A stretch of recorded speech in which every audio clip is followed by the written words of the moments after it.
Now we will discuss about the bonding in the coordination compound की कौन कौन सी bonding इनके बीच में हो सकती है। तो बहुत ही इंपॉर्टेंट कंसेप्ट है जो अपने अपने पहला कंसेप्ट है, that is called the valence bond theory. ठीक है, एक्चुअली वैलेंस बॉन्ड थ्योरी जो है वो हाइब्रिडाइजेशन के ऊपर विश्वास रखती है। हम इसके जो कंसेप्ट्स हैं वो उसको कंसिडर करते हैं कि इसके अंदर क्या क्या चीज़ें आपको देखने को मिलेंगी। A covalent bond form A covalent bond form when the orbital of the two atoms overlap and are occupied by a pair of the electrons that have the highest probability of being located between the nuclei. As we have already discussed about the that is coordination bond. Coordination bond जो है वो अपने आप में covalent bond ही है। ठीक है, no doubt ये कोवलेंट बॉन्ड जो बनता है वो अनइक्वल शेयरिंग से बनता है, तो हम इसको क्या बोल देते हैं, डेटी बॉन्ड या कोऑर्डिनेट बॉन्ड। इसीलिए इसको कोवलेंट बॉन्ड ही कहा गया है। A covalent bond form when the orbital of the two atoms, ये दो एटम्स के जो ऑर्बिटल्स हैं ओवरलैप, ये एक दूसरे के साथ क्या करेंगे, ओवरलैप करेंगे। Usually overlapping of the orbital is consider to be as the covalent bonding are occupied by a pair of electron. जैसे ये और ये यहाँ पर ये दोनों अपना जो इलेक्ट्रॉन है ये शेयर करते हैं जब इक्वल शेयरिंग होती है। और यहाँ पर अगर हम इसको कंसिडर करें तो क्या होगा, इस ऑर्बिटल के पास इलेक्ट्रॉन्स है और इस ऑर्बिटल के पास इलेक्ट्रॉन नहीं है, तो जब ओवरलैपिंग होगी तो ये इसको अपने इलेक्ट्रॉन यहाँ पर शेयर करेगा। यहाँ पर शेयरिंग हो रही है, that have highest probability of being located between the nuclei. यहाँ पर जो इसकी प्रोबेबिलिटी है वो इन बिटवीन दी न्यूक्लियर ही होती है, ये न्यूक्लियस तो इसके बीच में ही होगा। यहाँ पर जो ये डोनर है, ये यहाँ पर हम जो देख रहे हैं इसको हम क्या बोल दे रहे हैं, ligands. This is called ligands, जो इलेक्ट्रॉन पेयर को डोनेट कर रहा है, और ये है मेटल जो इलेक्ट्रॉन पेयर को क्या करने जा रहा है, एक्सेप्ट करने जा रहा है। जो डोनर है उस टाइम पर क्या काम कर रहा है, एज ए लुइस बेस, ये हम ऑलरेडी डिस्कस कर चुके हैं। और जो एक्सेप्टर है वो क्या काम कर रहा है, एज ए लुइस एसिड। वो यहाँ पर एज ए मेटल काम कर रहा है, जो सेंट्रल मेटल एटम है वो यहाँ पर जो है वो लुइस एसिड है। S P D orbital give the hybrid orbitals with the specific geometry. वो हम आगे भी डिस्कस करेंगे कि कौन कौन से ऑर्बिटल्स हैं जो यहाँ पर ओवरलैपिंग कर सकते हैं। एस ऑर्बिटल हो सकता है, पी ऑर्बिटल हो सकता है, डी ऑर्बिटल हो सकता है। ठीक है, in this contest they can have the S P three hybridization, or we can say the sp3d hybridization, or we can say the dsp2 hybridization, or we can say the dsp3 hybridization। ये दोनों के दोनों different concept हैं, ये एक नहीं है। ये हाइब्रिडाइजेशन और ये हाइब्रिडाइजेशन टोटली अलग है, ये हाइब्रिडाइजेशन और ये हाइब्रिडाइजेशन भी आपको डिफरेंट मिलेगी। Both have the different geometry, इनकी ज्योमेट्री भी आपको अलग देखने को मिलेगी कि किस तरीके से इनकी ओवरलैपिंग होती है और कौन कौन से ऑर्बिटल यहाँ पर ओवरलैपिंग करते हैं। ठीक है, number geometrical number and the type of ml means metal and ligand hybrid orbital determine geometry of the complex। इस बेस पर हम उसकी ज्योमेट्री डिटरमाइन करते हैं। As we have discuss the two geometry majorly ml4 geometry और ml6 geometry. इसका तो confirm है हमारे पास कि ml6 के अंदर आपको क्या देखने को मिलेगा, ओनली ऑक्टाहेड्रल। इसके अंदर दो केस हो सकते हैं, या तो वो टेट्राहेड्रल होगा या फिर वो क्या हो सकता है, in other case it can be square planar. ठीक है, वो दूसरे केसेस में स्केयर प्लेनर हो सकता है। ठीक है, तो यहाँ पर हमें इन चीज़ों को कंसीडर करना है। अब हम नेक्स्ट लेवल पर यही चीज़ को समझने की कोशिश करेंगे और क्या क्या फैक्टर्स यहाँ पर रोल प्ले करते हैं। यहाँ पर जो है नेक्स्ट में आपको जो देखने को मिलेगा ये है ऑक्टाहेड्रल ज्योमेट्री।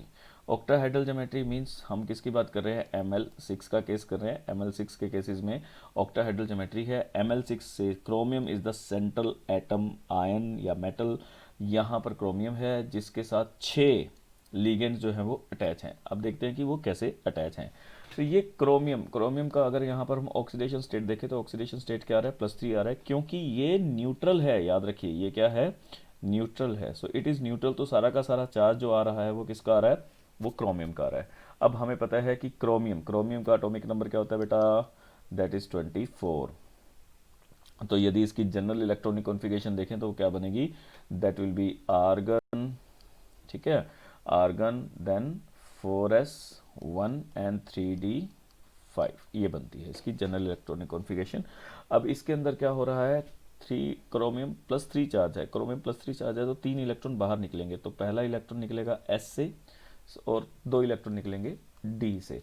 सो हमारे पास टोटल कितने आ जाएंगे, 3d3 और 4s0। इसकी अब ये इलेक्ट्रॉनिक कॉन्फ़िगरेशन बनेगी, ठीक है, जिसके अंदर क्रोमियम +3 चार्ज शो करेगा, ठीक है, ये वाला। सो ये रहा क्रोमियम +3 का चार्ज। क्रोमियम +3 चार्ज के अंदर देखिए कि ये है आपका 3d ऑर्बिटल, 3d ऑर्बिटल के अंदर 1 2 3, जैसा कि हमने ऊपर डिस्कस किया कि यहाँ पर इसके अंदर कितने इलेक्ट्रॉन्स हैं, 3 इलेक्ट्रॉन हैं, और 4s फ्री है और 4p3 है, ठीक है। अब एक और कंसेप्ट होता है जो हम अभी आगे स्टडी करेंगे, that is the strong field ligand and the weak field ligand. यहाँ पर जो लिगेंड है NH3 अमोनियम, ये है स्ट्रॉन्ग फील्ड लिगेंड्स, ठीक है। स्ट्रॉन्ग फील्ड लिगेंड्स की जो थ्योरी है वो हम अभी आगे स्टडी करेंगे जब हम क्रिस्टल फील्ड थ्योरी के बारे में बात करेंगे। तो ये स्ट्रॉन्ग फील्ड लिगेंड है। स्ट्रॉन्ग फील्ड लिगेंड का मतलब क्या है कि जैसे ही ये किसी मेटल के संपर्क में आएगा, मतलब मेटल को अप्रोच करेगा, से दिस इज क्रोमियम, और ये इसको जब अप्रोच करेगा, सो इसके जो इन बिटवीन जितने भी इलेक्ट्रॉन्स हैं वो आपस में पेयरिंग करते हैं, पर यहाँ पर ऑलरेडी हमारे पास स्पेस है, तो यहाँ पर इसे वैकेंट ऑर्बिटल चाहिए। जब ये, जैसा कि वहाँ पर हमने एक छोटा सा एक डायग्रामेटिकली इसको प्ले किया था, तो उसके अंदर क्या देखा था, ये 2 ऑर्बिटल हैं, ये लिगेंड के होंगे और ये किसका होगा, वैकेंट ऑर्बिटल होगा, किसका, मेटल का।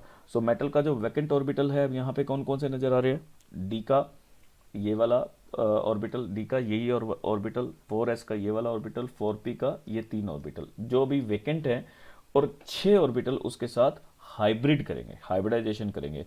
तो अमोनियम आयन क्या करेगा, अमोनियम आयन अपने 6 इलेक्ट्रॉन्स उसके साथ डोनेट करेगा। ये इसको हमने सेपरेट ही कर दिया क्योंकि इसके अंदर ऑलरेडी इलेक्ट्रॉन्स अवेलेबल हैं, और ये अमोनियम आयन, अमोनिया जो है, अमोनियम जिसको हम बोल रहे हैं, ये 6 के 6 ऑर्बिटल्स को यूज़ करेगा जिसके अंदर वो हाइब्रिडाइजेशन करेगा। सो this is the hybrid orbitals. तो अब हाइब्रिडाइजेशन क्या होगी, हाइब्रिडाइजेशन के लिए कौन कौन से ऑर्बिटल यूज हुए, डी के 2 हुए, तो that will be D2, this is the S, D2S को 4 का जो S यूज हुआ है, और P के 3 हुए। अब जो हाइब्रिडाइजेशन बनेगी वो क्या बनेगी, that will be D2sp3 hybridisation.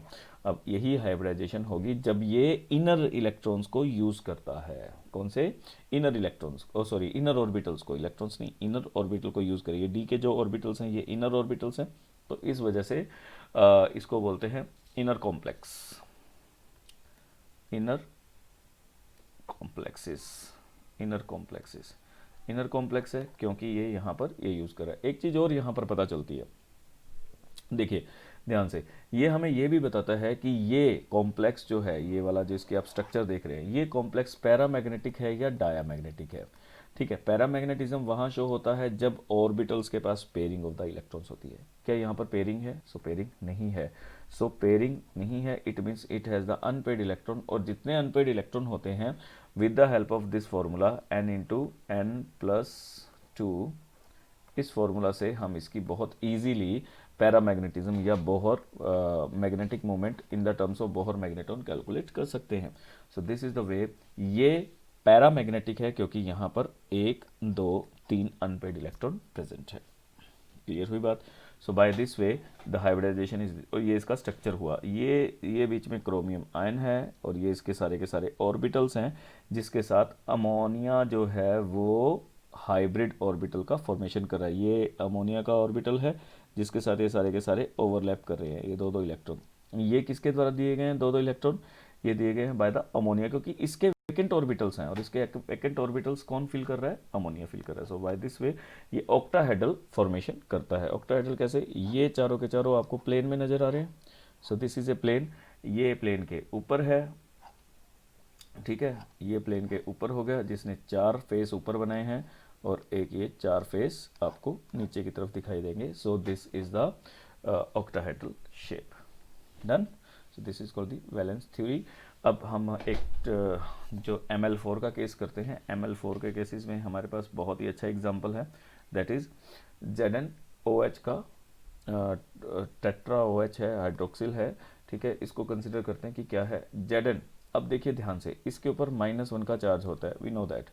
अब जो चार्ज बाहर जा रहा है वो टोटल जिंक का नहीं है, वो किसका है, इसका भी कुछ ना कुछ है।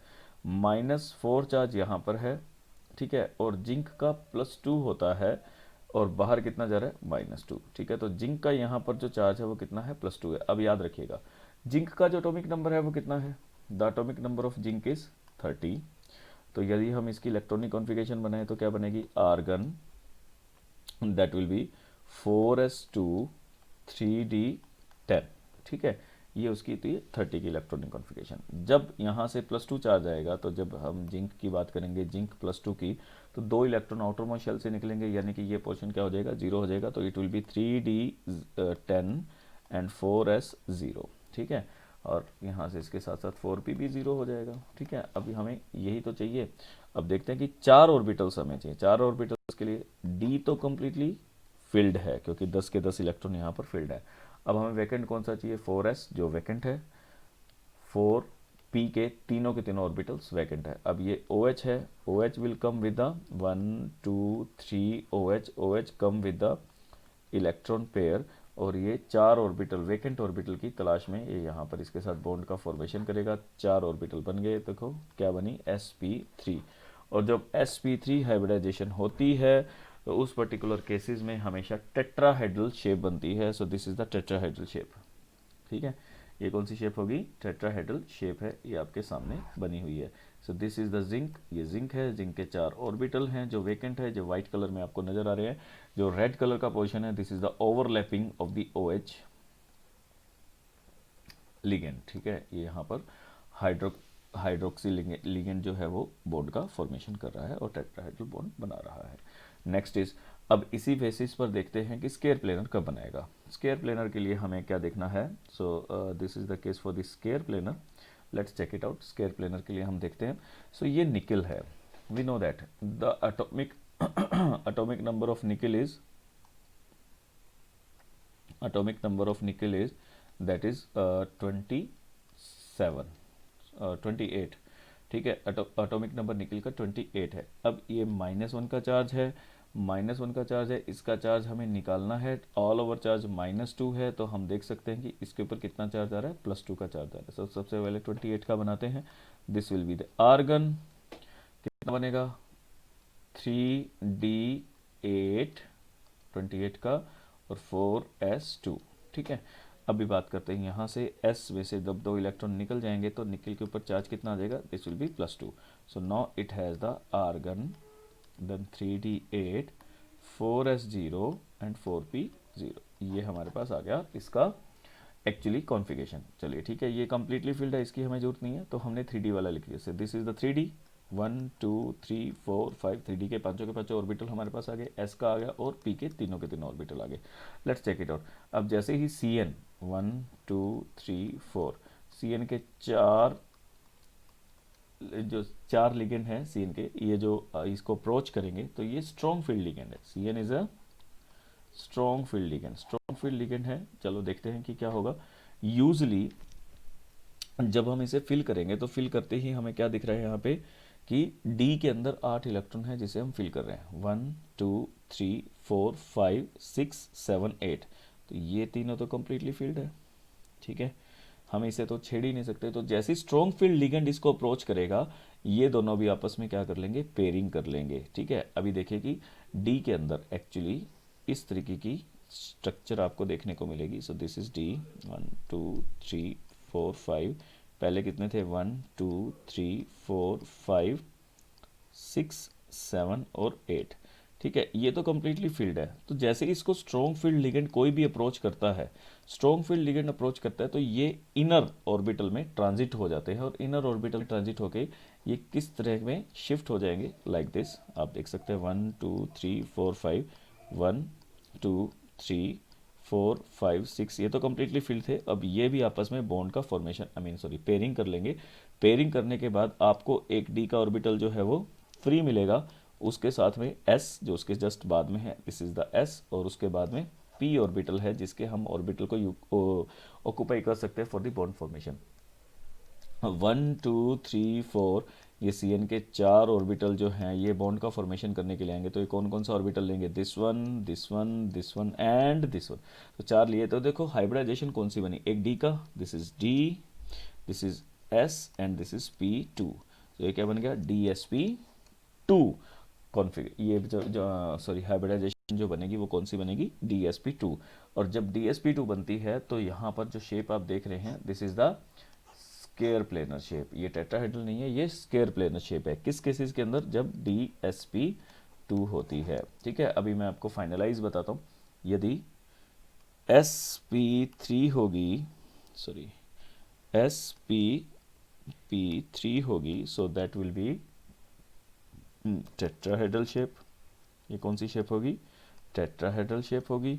और जब डी एस पी टू हो जाएगी, 4 ही ऑर्बिटल यूज रहे, तब ये कौन सी होगी? That is will be the square planar. So this will be considered as the square planar shape. ठीक है, ये स्केयर प्लेनर शेप होगी। So this is the valence bond theory. अब यहाँ पर हम इसकी लिमिटेशंस की बात करते हैं। So what are the limitations of the valence bond theory? So can not account for the colour of the complexes. Usually mostly जो हैं कॉम्प्लेक्सेस जो हैं वो कलरफुल होते हैं, पर यहाँ पर इसकी किसी भी स्टडी से हमें ये पता नहीं चलता कि ये कलर क्यों शो करते हैं, why they are showing the colour. Second, it does not give the quantitative interpretation of the magnetic data में प्रेडिक्ट मैग्नेटिज्म रॉन्गली। किसी किसी केसेस में यहाँ पर आपको मैग्नेटिक बिहेवियर का जो डेटा है वो गलत प्रिडिक्ट होता है। ठीक है, जो देखने से पता नहीं चलता। Can not account for the spectrochemical series, जैसे कि हमने यहाँ पर स्ट्रॉन्ग फील्ड लिगेंड की बात की और वीक फील्ड लिगेंड की बात की। स्पेक्ट्रोकेमिकल सीरीज होते हैं the arrangement of the ligands on the basis of their strong field या weak field. So increasing process of the strong field और वीक फील्ड, वहाँ पर हम इसे स्पेक्ट्रोकेमिकल सीरीज बोलते हैं। पर जो इसकी तरफ से कोई डेटा नहीं हुआ, इसीलिए मैंने आपको बोला कि हम स्ट्रॉन्ग फील्ड लिगेंड और वीक फील्ड लिगेंड के बारे में हम नेक्स्ट फर्दर स्टडी करेंगे। It does not give a quantitative interpretation of the thermodynamic और kinetic stability of the coordination compound. इसकी हेल्प से ना तो हमें यह पता चल रहा है कि कौन सा थर्मोडायनेमिकली और या फिर काइनेटिकली स्टेबल है। It does not distinguish between the weak and the strong ligand as we have already discuss about it. So in further we will discuss about the crystal field theory. ठीक है, अब हम crystal field theory के बारे में बात करेंगे।